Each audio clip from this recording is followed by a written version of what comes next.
We are back inside Wisconsin. Coach Greg Gard, Coach Jeff Gard, John Anderson, and Trevor here with you. All right, so it's lightning round. I promised to talk about Wisconsin stuff. I joked with the guys earlier, and Jeff, I don't think you were on the call yet. I was in the woods this morning finding a deer that I shot last night that I let lay overnight. John and I talked about deer hunting in the last episode and how he's not, he's just not a deer hunter. We'll just leave it at that. That's all. That's all. Well, just I won't go any more in depth. If you want to go back and watch episode 18 and hear John's opinions on deer hunting, feel free. You know why Festival Food sponsors this show? So that I don't have to go out there and do this. I'm not a caveman anymore. I want to know, are the Guards deer hunters? Jeff, are you a deer hunter? I am.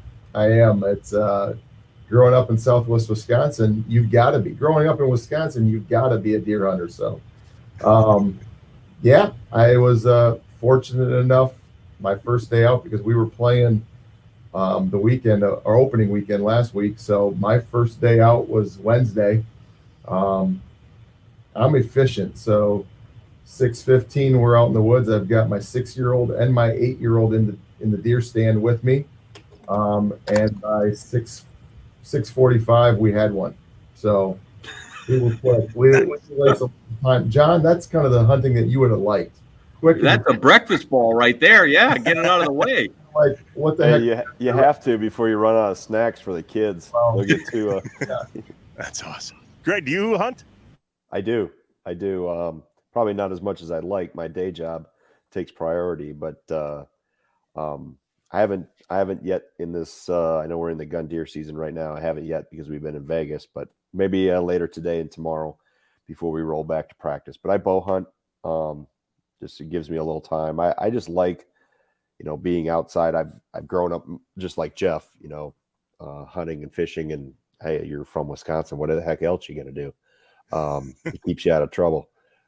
So yeah, I just enjoy being outside. I've got quite a few trail cameras on our place here, and I just enjoy that too, and taking care of food plots and those type of things. It kind of gives me a stress reliever, and when I don't have to be downtown on campus or thing like that. So it's been fun. All right, one more question for me here, and then lightning round with JA. Guys, you have had incredible success with guarding against cancer. Tell us about that and your dad's legacy that you guys are attempting to really bring to life here now that he's gone. Yeah, I mean, it's something that, Michelle and I, my wife, were always involved in and Jeff and his wife, Amy, were involved in cancer fundraising and different organizations, and obviously understood the importance of that. But, when you have somebody go through it personally, and I don't know if either one of you two have or have watched a family member or loved one go through a diagnosis, treatment, and then unfortunately not the end result you want, and they pass away. I think you understand and get a better grasp of just the impact that cancer can have on people when you're sitting, right in the front row watching it every day.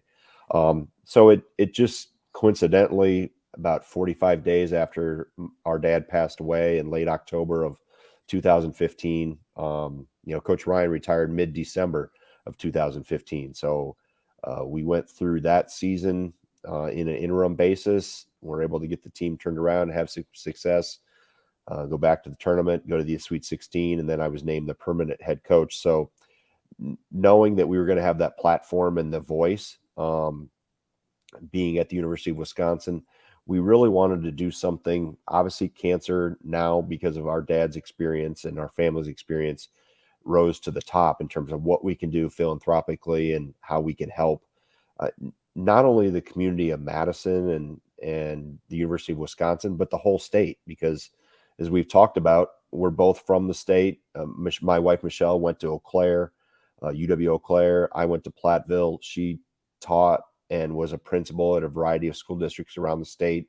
We've neither one of us have left the state. And also our dad, referring back to Jeff again, he was a Wisconsin guy. He was hey, let's shop local. Let's help the neighbor across the street.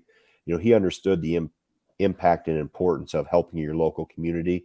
But I learned more about that and his involvement after he passed away than I never knew when he was alive. It was a lot of it.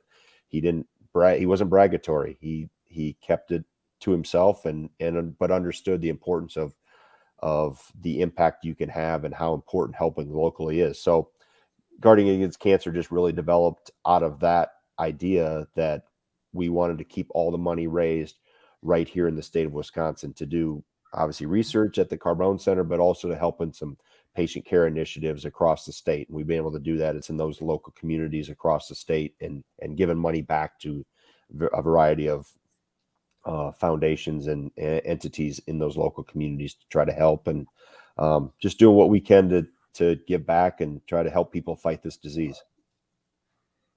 Jeff, what do you got to add there? Kind of what Greg was just sitting on is kind of dad's philosophy, mom's philosophy of think globally, work locally. Obviously, Greg and Michelle really kind of spearheaded with some help at UW with the Guarding Against Cancer and keeping all the funds staying in the state of Wisconsin. Mom obviously expanded that as well. She started up the Iowa County Cancer Coalition, which obviously supports people in Iowa County, the county in which obviously she lives in and in Cobb as well. And going through it as well, that obviously money for research is great. It needs to be, because that's the way you're going to get the cure ultimately for cancer and how we can end this. But there's so many more things that come and that are on the plate of those fighting cancer, and it's a lot of that is the emotional support. So I was just talking with an organization the other day here in Platteville, and just the being in a smaller community, how it's so great. Everybody rallies around everybody. Again, it's really kind of what Dad was all about, what Mom and Dad are really all about, of helping the next door neighbor. And I think that's something obviously Greg and and I give Greg the credit obviously for the vision of it as well, of really kind of making it more local. Now obviously it's an opportunity for, as Greg said, to use our stage to bring awareness, and most importantly is to help those that need help. Yeah, amen. You're doing good work. Well, and I am. Listen, I consider, even though there's quite an age gap, and when I was a student, he scared the hell out of me. But I've become decent friends with Norm Stewart, very good friends, who was really sort of at the heart of Coaches versus Cancer. And he says it for everybody, even the smallest thing. Make sure you know your family history, know when you're at risk, get regular checkups for those kind of things to just see where you can get preventively, and you don't get into some of these situations.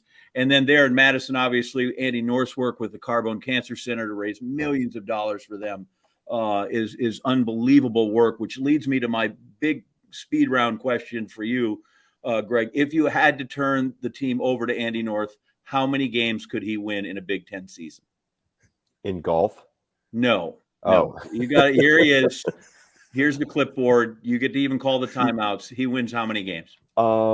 Man, I don't know. They put a number on that. I don't know how practices would be run with Andy. Would we have a putting green on the side? Andy used to coach football here. Yes, he did. McLean. When I was an assistant, he was at more practices than I was, because I'd be on the road recruiting, and now as a head coach, I don't miss practice. So, but he's in there and he's pretty well in tune. He calls it how it is, and he'd win his fair share, I think, right. And they'd compete because he's a competitor. Don't get right. Don't get confused by the eloquent sport of golf. He's pretty competitive. I'll do this one really quick, and I'll let you get out of here because it might take a second. I want you to strip away that you are coaches and that you're a leader of young men's and blah blah blah blah blah. I want to know what it is that you just love about the game of basketball. Why is that your game, Greg? I think I had terrific teachers and mentors and coaches when I was young. I got to be a part of a state champion or state tournament team when I was coming through high school. The impact and the experience that I had, that was really what drove me or led me to coaching. I wanted to try to create the similar type of experience. I had no idea that it was going to turn into the head coach at the University of Wisconsin. That was never even crossed my brain, but it was just a matter of the experience that I had growing up, loving to play the game. And it was really created because of the opportunities with the coaches and like I said, teachers and mentors that gave me those opportunities and created an environment that, I watched really successful teams at Iowa Grant. Jeff, why basketball? I think it's an avenue, a teaching avenue that we can kind of help people get to where they want to go, where they can't do it by themselves. I think that's been the big thing of, as much as it is enjoyable for seeing our guys cut down nets and win the championships, it's seeing them when they graduate, that those job opportunities, being there at their weddings, hearing about their families growing as well, and then being with them through the ups and the downs of their life as well. So it's something that kind of keeps us connected with our guys much longer than just the 4 years that they're playing for us. And like Greg, we had some great mentors, great high school coaches in all sports, football, basketball, baseball. But I think no better mentor in helping young people grow than our dad. And it also didn't help, guys, that I couldn't hit the college curveball, and Jeff couldn't read the college blitz as a quarterback, so we had to find another avenue to. Hoops in it. We got the pink slip in our athletic careers pretty quickly. Sometimes the game finds us more than we find it. Exactly. Exactly. Trev, I got nothing else other than to just say this, Greg. When I was at Andy North and Friends about 6 or 7 years ago, I forget what it is. Just tell Krabbenhoff I think he still owes me money, and I'll leave it at that. Guys, we love telling Wisconsin stories on Inside Wisconsin, and clearly the Guards and the history with Wisconsin basketball is a story that deserves to be told. We are grateful that you joined us here today. Thanks a lot, fellas.